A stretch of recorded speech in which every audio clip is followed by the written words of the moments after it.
Sur tous les continents, Marie serait apparue plus de 200 fois.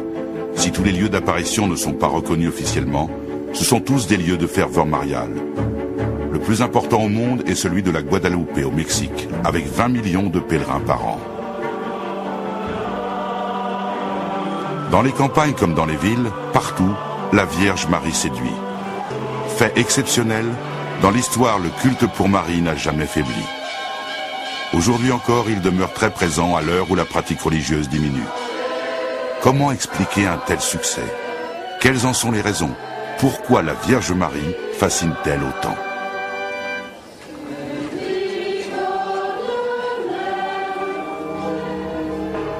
La France a une très riche histoire avec Marie. Combien d'églises, de sanctuaires, de lieux d'apparition peuvent en témoigner? Des rois et des reines se sont mis sous protection. La Vierge a protégé les cités durant les conflits.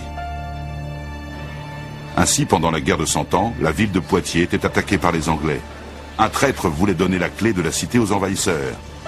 Marie est alors apparue, sur les remparts, avec les clés de la ville. Paniqués, les Anglais se retirèrent.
Mais délivre-nous du mal. Je vous salue Marie, pleine de grâce, le Seigneur est avec vous. Vous êtes bénie entre toutes les femmes et Jésus, le fruit de vos entrailles, est béni. Sainte Marie, Mère de Dieu, priez pour nous pauvres pécheurs, maintenant et à l'heure de notre mort. Amen. Je vous salue Marie, pleine de grâce, le Seigneur est avec vous. Vous êtes bénie entre toutes les femmes, et Jésus, le fruit de vos entrailles, est béni. Sainte Marie, Mère de Dieu, priez pour nous pauvres pécheurs, maintenant et à l'heure de notre mort. Amen. Je vous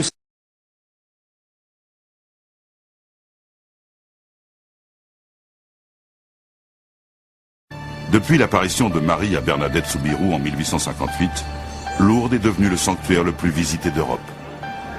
Les apparitions mariales sont des sortes d'épiphanies de l'absolu, du divin.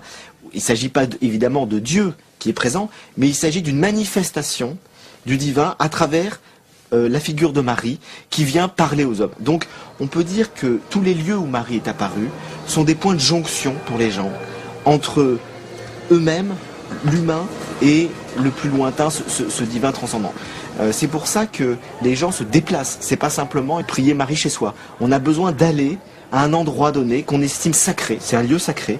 Et ce qui est intéressant, c'est que d'ailleurs, Marie apparaît selon des modèles, j'ai envie de dire, qui sont des archétypes. C'est-à-dire que, de même que dans toutes les religions traditionnelles, les autres religions, les religions anciennes, très souvent les épiphanies du divin, les manifestations du divin se font dans des grottes, se font dans des montagnes, se font dans des lieux où il y a de l'eau, une source pas loin. Très souvent, Marie apparaît selon ces mêmes conditions. Jeunes ou vieux, riches ou pauvres, bien portants ou malades, ces pèlerins font des milliers de kilomètres pour ressentir la présence de Marie. Parmi eux, certains ne manqueraient pour rien au monde ce pèlerinage annuel à Lourdes.